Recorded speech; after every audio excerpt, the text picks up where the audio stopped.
College के छात्र के रूप में यहाँ मौजूद है और बड़े ही संजीदगी के साथ सुन रहे हैं।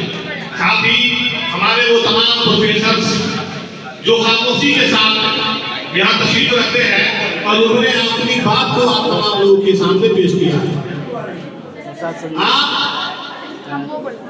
आज जिस संविधान के लिए यहाँ हाजिर है, या यूं कहे कि आज आप अपनी आजादी को, आप अपने दिमाग को, आप अपने जिस्म को लेकर आज कॉलेज में जो इधर उधर टहलते हैं, या फिर यूं कहे कि आप पूरे मुआशरे में यानी कि समाज में अपने आप को लेकर घूमते हैं या पूरे खानदान को, पूरे फैमिली को लेकर घूमते हैं, उन तमाम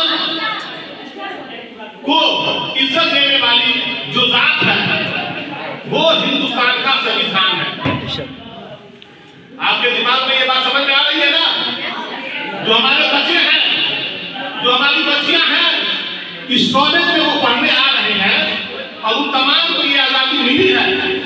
एक आजादी जब हमने अंग्रेजों को भगाया था, कहां से?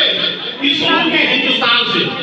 दूसरी आजादी क्या है कि हम आज इस भारत में रह करके, इस बिहार राज्य में रह करके, दरभंगा के शहर में रह करके हम अपनी आजादी से पढ़ते हैं, लिखते हैं, इधर उधर घूमते हैं। ये आजादी जो मिली है हमको, उसके देने वाले कौन हैं? उसके देने वाले जो लोग हैं या उनके लिखने वाले जो हैं वो है अम्बेडकर साहब की जात।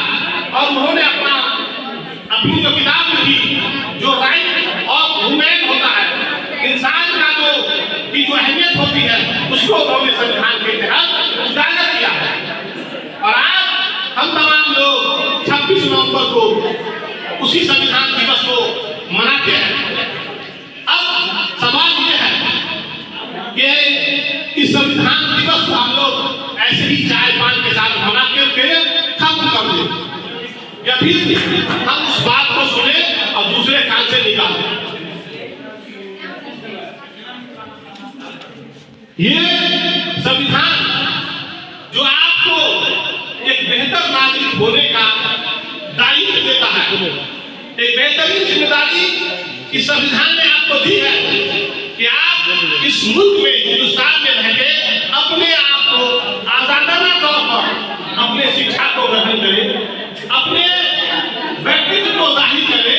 ये तमाम ये उसी संविधान का है जिसके लिए आज हम और आप जमा हुए।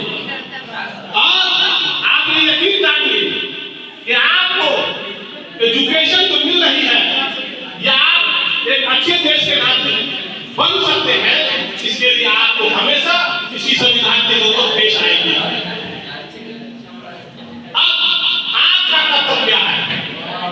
आपको तो जिंदगी गुजारनी है, आपको तो अपना राइट देना है, आपको तो अपना हिस्सा देना है। वो कैसे ले सकते हैं?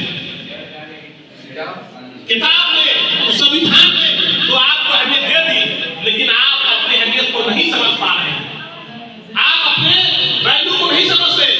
एक रोज कॉलेज आते हैं और 4 दिन घर पर आराम। ऐसा है कि नहीं? है ना?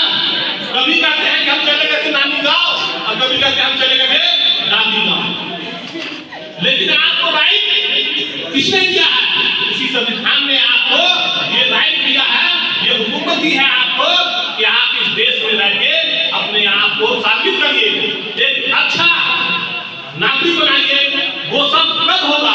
जब आप पढ़ लिख करके काबिल इंसान बनिए। और पढ़ने के लिए शर्त ये है कि आप कॉलेज आए।